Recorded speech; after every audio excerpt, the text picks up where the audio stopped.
Hey guys, Wayne Sutton, secondadam.com, prosperwithwayne.com.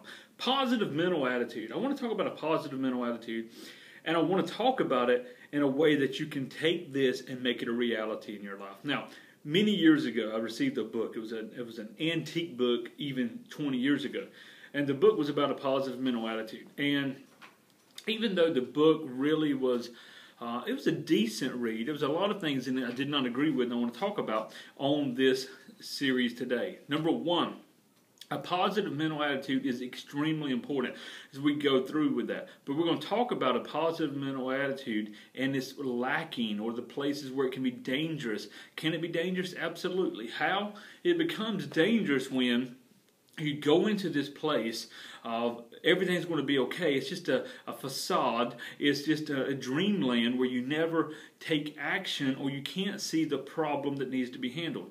And I want to go ahead and cover this up front, because a lot of times say, well, I've got a positive mental attitude. I'm going to be wealthy one day. I'm going to be out of debt one day. And all of this positive mental attitude, yet they never get out of debt, they never become wealthy, and they become disillusioned at best.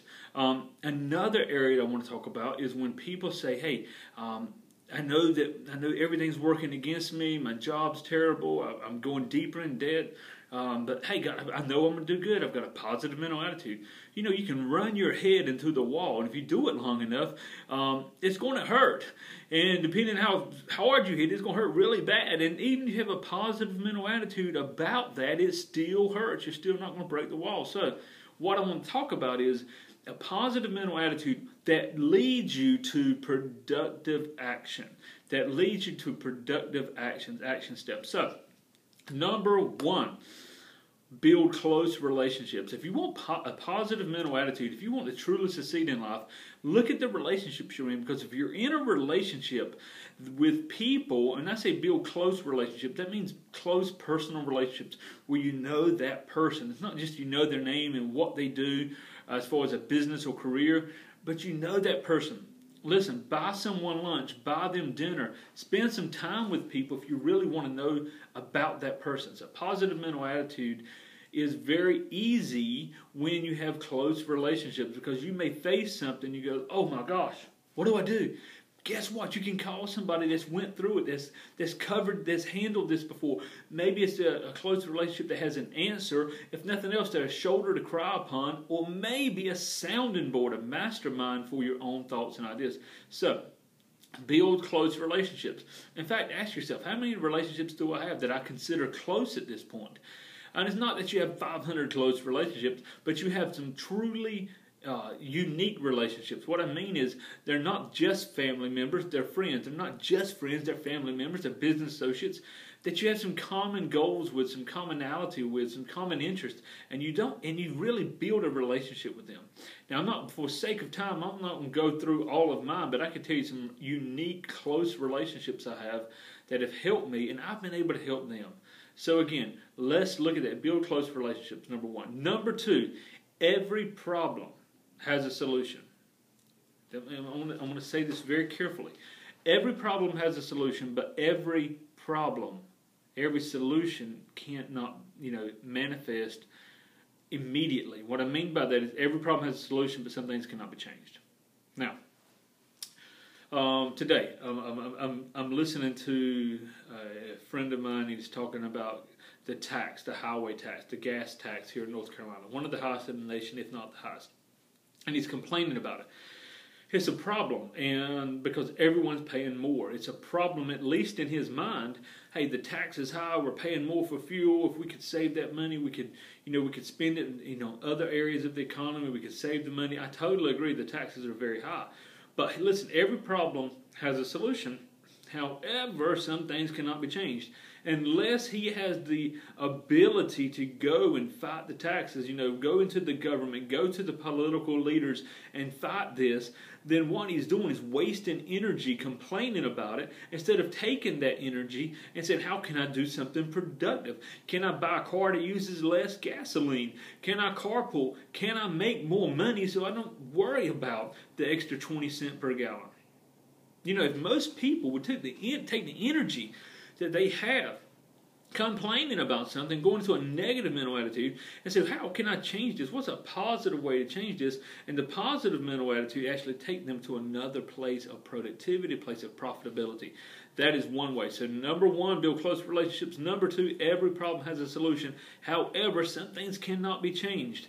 It's your outlook that leads you to a way of overcoming the problem instead of changing the problem. I can't change the taxes here in North Carolina on gasoline. What I can do is I can earn more money. I can decide if it's going to be such a restriction of whether which vehicle I purchase. But I believe make more money, and it's not an issue. It's an issue for other people, but you can't change that. What you can do is motivate them and help them to earn more money and to be more conscious of how they use the gasoline. Number three, have goals. If you have coached with me, if you have followed me at all, you know I'm big on goal setting, but not just a dream. Dreaming and goal setting is two different things. You got to have a dream, but a dream requires action steps, and that's what a goal is. And I'm not going to bore you with all the studies. It's been proven if you write down your goals, you will accomplish your goals. You've got to have, here's the biggest thing I will tell you, you've got to have a system to make goals a reality. I mean, you've got a definite outcome. And then you have ways that you're attempting to reach that. Things that you're doing to go for those goals. Action steps. Make them small. Smaller steps. The mind says, oh, I can do this. This is easy. And then you begin to implement those and really amplify your results. So, have goals. 4, be decisive. Be decisive. You know, when you get things going, it's hard to push a car that is not moving, but once you get it going, the inertia takes over. You've got momentum. You can really move something. It's the same way when you're building a sales force. You're working with a team. You're working in a marriage or whatever you're trying to do. Be decisive. Make a goal. If you make a wrong decision, guess what? If you're pushing the car in the wrong direction, it's real easy to turn around once you get going. But you've got to make a decision. Be decisive. I'm going to do another teaching on decision making, how to make decisions properly, what it costs us to delay. Let me give you an example. I was not going to do this video today because I had a client. The session ended earlier than I thought. We got the information they needed. So I had some time. I said, hey, let's make a video. I didn't have to go and plan this video. It was something I already planned to do. And another time, I said, let's do it now. Make a decision. Let's do it. So decisive action. When you say, hey, I can make a decision and recognize that, it builds up your faith, builds up your own self-confidence, and that helps with a positive mental attitude. Also, you've got to have genuine self-esteem. And I'm going to get into the spiritual side here. But genuine self-esteem comes from an identity. Do you know who you are? I believe that we were created by God, and that as one of His creations, we have creation within us. We have the ability to create. We have the ability to overcome.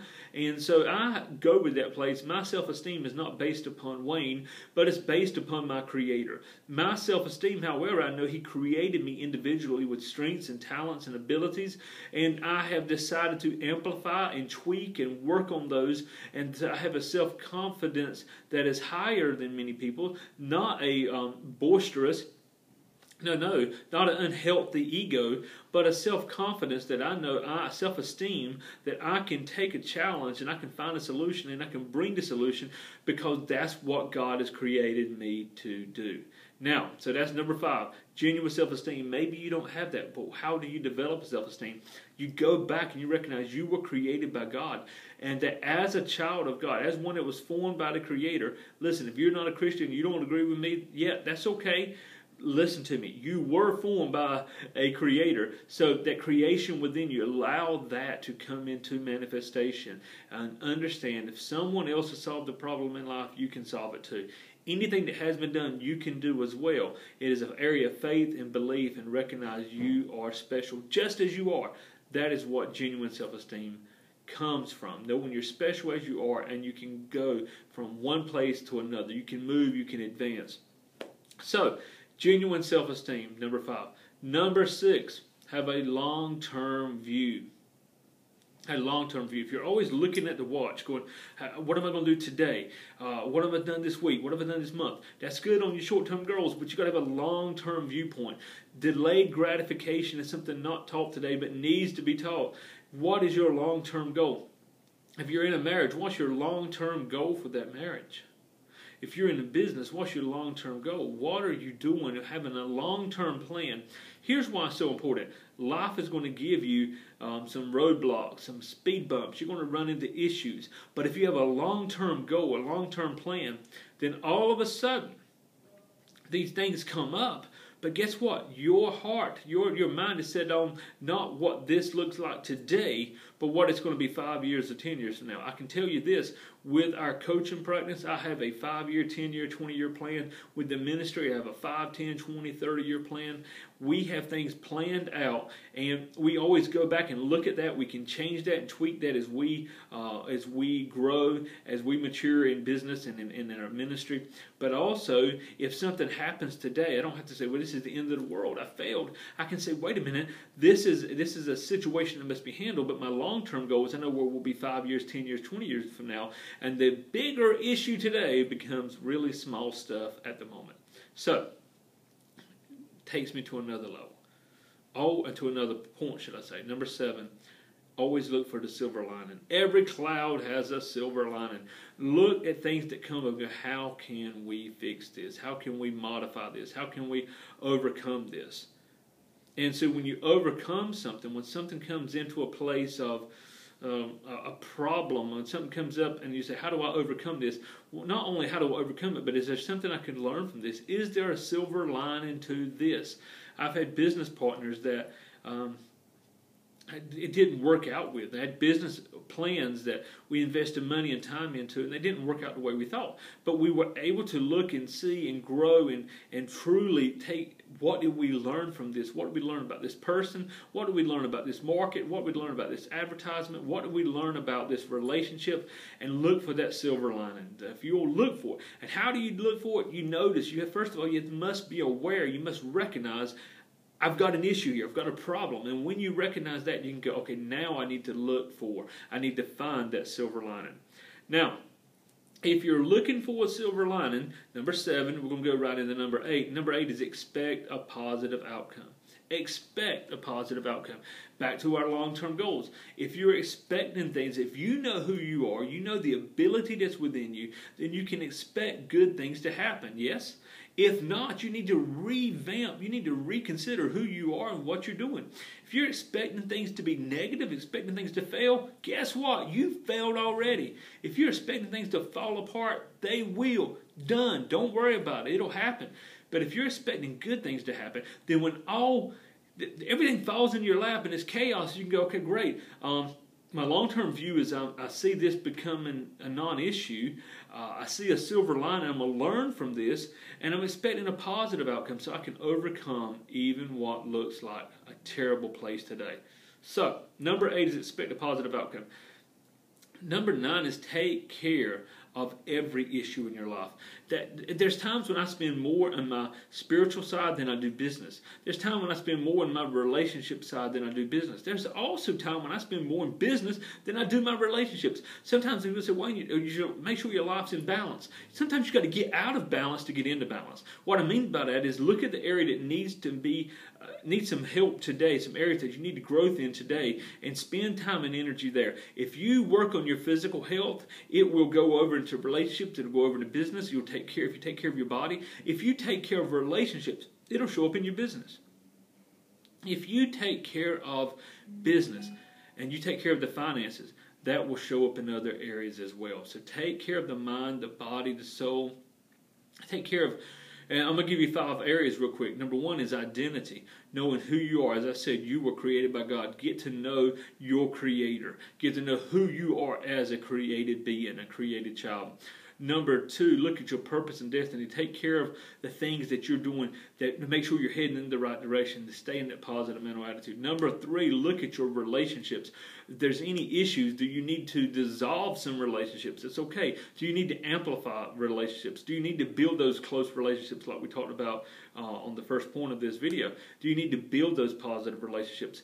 And look at your finances. If you How far are you away from bankruptcy? Are you 1 week, 5 weeks, 6 years? How far away are you from bankruptcy? What is your net worth? What is your debt? Look at the things like that and say, am I where I need to be comfortably and maybe even abundantly? Work on your finance. Finally, physical health. You know, guys, there is no excuse today with the knowledge we have, both in the medical field and as far as nutrition and everything else. There's no excuse. And listen, I'm not exactly where I would like to be in that, but I know where I am and I know what I'm doing. There's no excuse for failure in that area. Even genetics, I know there's some things in genetics people face, but you know what? Look for the positive. Look again, if you have an issue genetically, an issue in a disease or sickness, can you look at that at long-term view? Can you see the silver lining? Can you expect a positive outcome? But the ripple effect is the point here. When you take care of the mind, body, soul, you take care of your finances, every decision has a repercussion in another area of your life. The ripple effect. You throw a stone into the water and it ripples. Everything is affected, and if it's negative, a negative mindset, a negative belief, guess what? You'll have negativity ripple throughout. But if it's positive, it's faith-filled, it will also ripple effect and change. Now, let me finish up with a few more thoughts here. We need to release, we need to let go of the inner feelings that are negative. If there's guilt, there's shame, there's condemnation, there's hatred, there's anger, any negative emotion, you need to recognize that. What is the source of that? And can you let it go? Can you forgive those who need to be forgiven? Can you ask for forgiveness if need be? Can you recognize a mindset that maybe it's just followed your family or followed, whether it be generational, something that's happened person after person, day after day? Can you recognize that and move beyond that? Can you simply let it go? Can you say, I'm not holding on to this anymore? Hey, go find the Disney movie Frozen, turn it up. I have a 4-year-old daughter that loves it. Let it go. I've heard that song enough, but there's a lot of truth in that song. Can you let it go? Let go of the inner fear so you can release and truly test yourself. You know, in that song she says, I'm going to see what I can do. She's testing herself. Can you let go? And can you enhance, amplify the good things? In fact, even as you're watching this video, I want you to think about the things in your life that are positive, that are good, that are lovely, that are edifying, that build you up. And how does that picture look to you? Can you make that picture, even in your own mind? In your mind, can you picture that even brighter and louder and amplify and say, this is a place I need to spend energy, spend your time, spend your money, spend your focus on things that are positive and good. If you'll do that, let go of the past, let go of the present that's negative, and strive for the future. And embrace, not only embrace, but amplify the good. Now, there's a number of different areas. If you came to me for coaching and said, Wayne, I need some help. This video has made me think. This video has brought some ideas or brought some questions up. Then, come on, bring me on as a coach, and we're going to work through this, but we're going to do it in a lot more detail. There's some great questions. There's some great exercises we're going to do to take you to another level. But I want to give you some guidelines today for that positive mental attitude, positive mental intention, I like to call it. An attitude is one thing, it's great, but an intention, you intend to do something, is the mindset, it's a driving force, it's a direction. So your positive mental intention. Again, grab a hold of this. Share this video. Let other people know about it. If you're watching this on YouTube, click the subscribe button below. Give me your feedback. Give me your comments. If you're trying to say, how do I find out more about you, Wayne? How do I find out more about your coaching? Go to thesecondadam.com or go to prosperwithwayne.com. And at prosperwithwayne.com, there's a link, Success Coaching with Wayne. I look forward to sign up for our newsletter on both sites. Thesecondadam.com is our Christian, it's our ministry site, so you're going to receive information there from that viewpoint as a Christian. On the Prosper with Wayne, you're going to receive more of the business-minded and creating health, wealth, and happiness. But either one, sign up for both. Just watch your emails. You're going to receive information from me. I love to give out. So, again, what do you need? What area? Is it the relationships? Is it the problems? Is it the goals? Is it decisive action? The long-term view? Are you looking for the silver lining, expecting a good outcome? Are you taking care of your mind, body, soul, finances? Can you release the inner feelings and negativity and hold on to the good? Let me help you. Again, this is Wayne Sutton. God bless.